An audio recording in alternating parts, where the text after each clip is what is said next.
ቅድሚ ዝተወሰነ ዋርሕሲ ፀጉረና ቆረፅኩ ቪድዮ ሰሪሐልክን ከምኡ መብዛሕቲ ክንታይልክን ፀጉርኺ ክድንግፅ እዩ ክድንግፅ እዩ ናተይ ቆሪፀየ ተበላሽ ፀጉረይ ፀጉሪ ምቁራፅሲ ፅቡቅ ኣይኮነይ ይድንግፅ ሞ ብኡ ገይሩ ሓፂር ኮይኑ ልተርፍ ዘን ፀጉርኺ ይምለስ ኣይልክናን ማለት እዩ እና ምንም ነገር ኣይደንግፅን ኣይባህረረን ርኢኽን ፅቡቅ ተመሊሱሎ ኩሉ ግዜ ወላ ብጣዕሚ ደኺምኒ ከሎ ክድቅስ ከለኹ ከመይ ገይረዮ ከም ዝሓድር ከዓ ክርእየክን እየ ማለት እዩ እና ፀጉሪ ምቁራፅ እንታይ መሲልክን እዞም ምሳና ዝዓበየ ካብ ብንእሽቶና በተለይ ዘይቆረፅናዮ እንድሕር ዳ ኮይና ሕዚ ካብ ብንእሽቶና ካብ ቀደም ምሳና ዝዓበየ ፀጉሪ እንድሕር ዳ ኮይኑ ማለት እዩ እዚ ናይ ቀደም ክቆረፅ ኣለዎ ግድን ክኸደ ኣለዎ ምንም ጥቕሚ የብሉይ ካብኡ ዝሓዱሽ ከዓ እዚ ሓዱሽ ከዓ ናነውሐ እቲ ሓዱሽ ፀጉሪ ከዓ ናነውሐ ይኸድ ልኡና ተኸነኸንክን ክትከዳ ይሕሽ ማለት እዩ ብሩኻ ዘርኢ እምበይ እዞም ምሳና ዝዓበየ ካብ ቀደም ፀጉርሲ ትርጉም የብሉይ ተኸደ ይልሕሽ እና ክድቅስ ከለኹ ኩሉ ግዜ ምሸት ከመይ ገይረዮ ከም ዝድቅስ ከርእየክን እየ እና ከምዚ ኩሉ ግዜ ልብለክን ኣነ ፀጉረይ ፍቱሕ ልበሃል ምሕዳር ኣይፈቲ ፍቱሕ ልበሃል እውን ኣይሕድሪ ወላ ብጣዕሚ ደኺምኒ እንሃለ ኣብ ክልተ ወላ ይኹን ወላ ሓንቲ ጫፉ ጎንጉነ ሱቅ ክልተ ኮይነ እምበይ ፍቱሕ ልበሃል ኣይሕድሪ ማለት እዩ ለምንታይ ፍቱሕ እንድሕር ሕዲርካዮ ብጣዕሚ ይልደረቕ ክደርቕ ከለኻ ይቆራርፅ ማለት እዩ ብጣዕሚ ይልጨማለቕ ብጣዕሚ ይልበላሸ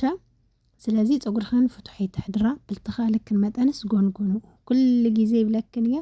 ወላ ብክልተ ወላ ብሰለስተ ወላ ብኣርባዕተ ፅበቂኡ ብለየገድስ ይፀብቕ ይሕመቕ ማለት እዩ እና ኣነ ከዓ ከምዛ ትሪኣኒ ኣለኽን ፀጉረይ ደኺምኒ እዩ ናይ ስራሕ ብጣዕሚ እዩ ደኺምኒ ስራሕ ወዲኣ ህዝያኣትየ ሰዓለተ ተሒዘ ስለኒአኹ ወላ ብድምፀይ ላይ ይፍለጥ እየ ማለት ኢና ብልተኻለክን መጠን ጎንጉና ይኸን ፀጉርኽን እናና ካብዚ ሕልክን ልምዲ ስለዝኾነትኒ እያ ሰብ ፀጉርኽን ጎንጉና ፀጉርኽን ተኸናኸና ሓደ ግዜ ሲ ከምዚ ከማይ ትዝ ደይብለክን ድኽም ኢልኒ ስራሕ ኣይሎ መዓልቲ ሰቃ ጎንጉን የጎና ግንስኹ ኢለ ክሓድር እኒአዎ ይብል ማለት እዩ እንድሕር ዳኣ ፈቲሐዮ ሕዚያተን ኣብ 2-3 መዓልቲ እየ ፈትሖ ለማዓንቲ ከምዚ ለማዓንቲ ድሕር ጎንጉነየ ድሕር ፅራሕ ምናምን ይፈትሖ ምሽ ሕዚ ፈቲሐ እንድሕር ድኽም ኢልኒ ኣይሎ መዓልቲ ስክድቅስ እኒአ ንባዕሊ ይፈልጥ ገለ ተይለ ፅንሕ ኢለ ከዓ እንታይ ትዝ ይብለኒ ገና ከይደቀስኩሲ ልዝዓረብ ኳስ ክንደይ ነገርና ሰራሕ ኩላ ክንደይ ነገርና ድኸም ኩላ እንደይ ነገርና ድኸም ኩላሲ ደኺምኒ ኢለስ ኮፍ ይተብለኒ መቸም እንደይ ነገር እየ ልሰርሕላ ክዳና ሓፂበ ኣቑሑታ ሓፂበ ደቂ ሓጊዘ ብዙሕ ነገር መዓልትላ ስራሕ ኩላስ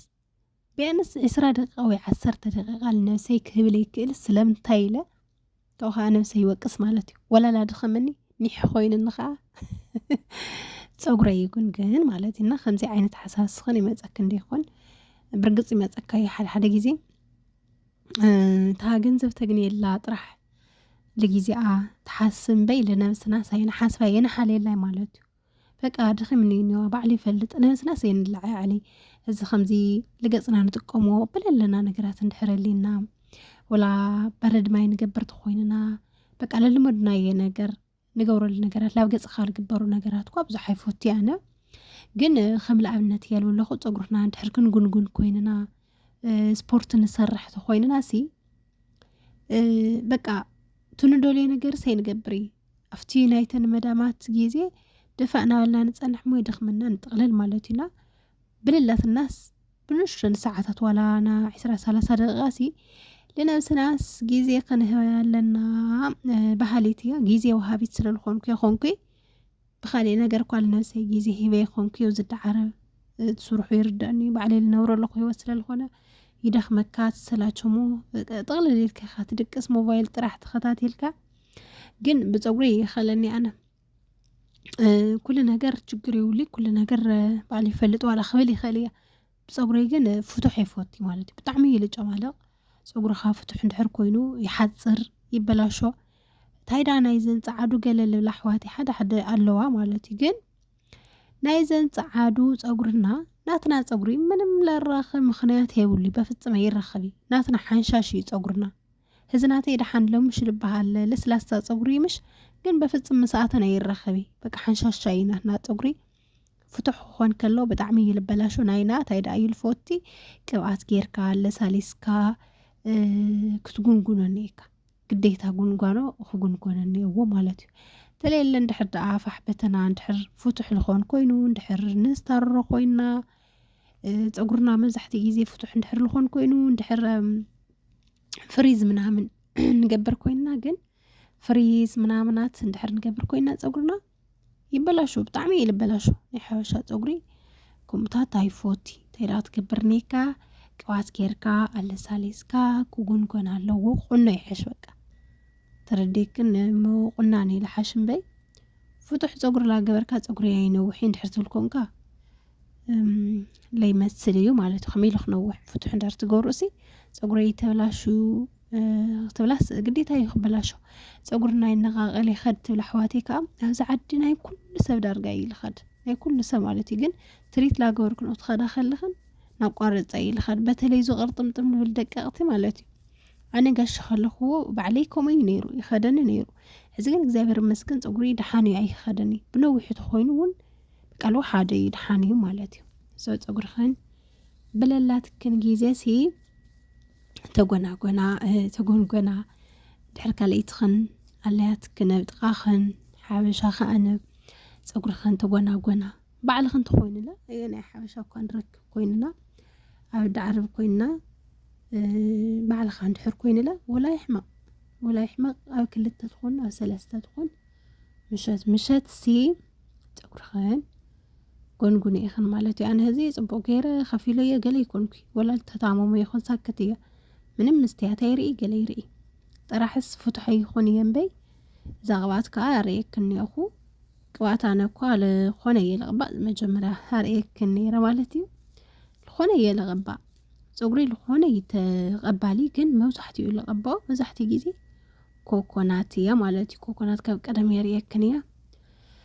እና ብሩኻተይ ፀጉሪ ምፍቱሕ ምግባርሲ ዓብይ ጉድኣት ኣለዎ እዩ በተለይ ፍሪዝ ትገብራ ቀለም ትገብራሉ ተኾንክን ቀለም ነይሩ ወይ ናቲ እንደው ከስካ ቀርባ ጊዜ ፀጉሪ ስለልቆርጾ ገለ ከይድንበይ ፀጉሪ ምቁራጽ ከዓ ታይመስልክን ብሩኻት ዘሪ ፀጉሪ ምቁራጽ ዝምሳና ለዓበየ ፀጉሪ ካብ ቀደም ሱ ይخد لقبرلنا قصوصي ترجم يقولي دوس خلو فتي كم زي لحرر أخلي لمسلم تاي يزوي لحالة فوخا قدمي كنقرصة لنا جن حرفي لخون لنا دحرينا شوية خدي قبرلنا مالتي صوت أقرخن مرات لا فتواخن من ما يبلي أنا ناتي من ما يبلي ندعدا كم سوقي خوان بي ناتي أقري كندي زغوري زي اللخمو ብዙሕ ግዜ ቆሪፀ እየለኹ ኣብ ዓዲ ከለኹ ክልተ ግዜ ልኾን ናብዛ ዓዲ ላይ መጻኽ ማለት እዩ ኣብዛ ዓዲ ግን በቃ ምቁራፅ ይፈቱ ይቆርፀየን እሽተን ቅኒ ይለለ ክቆርፀያ ማለት እዩ ፀጉሪ ላ ቆረፅኩ ምስ ረኣኽናኒ ግን ቪድዮ ሼር ኢለ ነይረ ዘን ፀጉርኺ ይምለሳይ ዘን ፀጉርኺ ክድንግፀየን ኢልክናኒ ምንም ነገር አይደንገጽ ወላ ሓንቲ ክብለይ ይኽእል ንምንታይ ፀጉሪ በቃ مقراص منم ነገር ይውለ ማለት ይብሩኻቴ እንድዒ ምናልባት ለባዕልኽን ውሽጥኽን ደስለይ ይብለክን መቁራጽ ፀጉርኻን ተዳ ኮይኑ ያው ኣይተቆራጻ ድሕር ምንም ላይ መስለክን ከም ዛነ ግን ፀጉር መቁራጽ ምንም ነገር አይኾኒ በተለይ ጫፉ ዝኻብ ስሩ ልጻይ ገለ ኣነ ዋላ ይፈሩሐያ ይፎቲ ካው ጫፉ ግን ምንም አይመስለኒ ኣና ይቆርጸየ በመቃሰይ ማለት እዩ ካው ቆራርጻኻ ዓመሽቀል ገለ ኸይድኻ ለፀጉሬት ምበይ ከመይ ጌርካ ገለ ክትላት ኸለኽን ግን ምንም ማለት ይኾኒ ባዕልኻ ለሲ ትቆርጾስ ምንም ማለት ይኾኒ ግዳስ ኣድላዲልካ ኢኻ ትቆርጾኔካ በማይ ሕፅብ ኢልክን በደንብ በተደላድሉ ፀጉርኽን እሞ ካብኡ ትቆርጾ ማለት እዩ ኣነ ባዕለይ ይቆርጽ ላፍቲ ኸይደ ይፈልጥ ማለት ይብርኻተይ ባዕልኻ ትቆርጾ ትኽእልኻ ምንም በመቐስካ ልምንታይ ድዩፍቲ መሽቀል ገለ ንብል منتان بدن بستخاخيلان كو قرطلنا ناخو من بلوا تو بعل خاله انت حد عدلا بيلكايو من ነገር يلي تقرص بعلها ያው مستري لهن كاب زياده ندوس يشوي ምንም ይብልይ ወራት ፀጉሪ ማለት እዩ ወረዚ ሕልክን ብሩኻት ዘርኢ ያው خنستري لهن ኣርባዕተ ይጉንጉነን ለኹ 4 ጎናጉን كدقس يا مالتي زرو ግን 4 يخون أو 2 يخون أو قل يخون صقري فتوح طراح كون يولي أنا فتوح إلى جناني تحر فتوح خويني صقري دقاس لا يوسدني مالتي وبرخاتي تري الله خان صقري تقونجينني بلا دحنا حدر علي خمزي لا قبركن بلا لكن جيزة خان صقري خان وانجري تبلا تحرتون جروهون كن أي نوحي سنة جيزي باي باي